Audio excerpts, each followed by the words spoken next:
आज तुम्हाला मी माझ्या बहिणीच्या 2 पद्धती भाकरी बनवायच्या दाखवणार आहे, त्यासुद्धा चुलीवरती। त्याच्यासाठी इथे तांदळाचं पीठ घेतलेलं आहे। थोडं थोडं पाणी घालून पीठ आहे ते चांगलं मळून घ्यायचं आहे। पीठ चांगलं मळायचं म्हणजे भाकरी आहे ना ती चांगली मऊसूत पण होते आणि भाकरी बनवताना साईडनी कडा आहेत त्या फाटत नाही, म्हणून पीठ चांगलं मऊसूत असं मळून घ्यायचं आहे। पीठ चांगलं मळून झालं की त्यातलाच एक गोळा घ्यायचा, जेवढी तुम्हाला भाकरी मोठी करायची असेल ना तेवढा। थोडं हाताला पीठ घ्यायचं, परातीमध्ये थोडं पीठ टाकायचं आणि भाकरीचा गोळा थोडासा रुंद करून घ्यायचा आणि 2 हाताने तिला अशी आपल्याला थोपटून अशी आपल्याला पातळ करत जायची आहे। आणि भाकरी आहे ना ती तव्यावरती घालायची आहे। तिला लगेच पाणी लावायचं नाही, तिच्यावरती चांगला व्यवस्थित असा विस्तव करायचा, लाकडी चांगली पेटवायची। भाकरीसाठी विस्तव ना जास्त लागतो, चांगली लाकडं पेटली ना की भाकरी चांगली शेकते पण आणि मग चिटकत नाही, मोडत नाही। थोड्या वेळाने तिला पाणी लावायचं, लगेच पाणी लावलं ना तर पाणी पटकन सुकून जातं आणि भाकरी आहे ना ती नंतर पिठूळ होते। कुठेही कोरी जागा सोडायची नाही, असं त्याला पाणी घ्यायचं म्हणजे भाकरी चिटकत नाही आणि तिला पलटी करायची। तोपर्यंत आपण दुसरी भाकरी आहे ती थोडीशी अशीच रुंद करून घ्यायची आणि 2 हातांनी तिला थापून घ्यायची। बांगड्या आहेत त्या मागे करायच्या नाही तर भाकरीवरती ना अशा उठतात त्या, आणि तिला 2 हातांनी चांगली थपटून घ्यायची। साईडच्या कडा आहेत त्या पहिल्या आपल्याला रुंद करायच्या आहेत पातळ अशा आणि नंतर मधी करायच्या आहेत। तोपर्यंत आपण दुसरी भाकरी पण लक्ष द्यायचं आहे, तिला पण आपल्याला शेकवून घ्यायची आहे।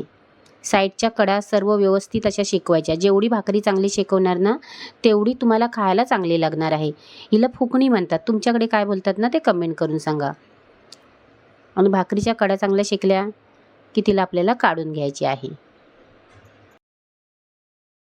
भाकरीच्या कडा ना पलित्याने चांगल्या दाबून शेकवायच्या।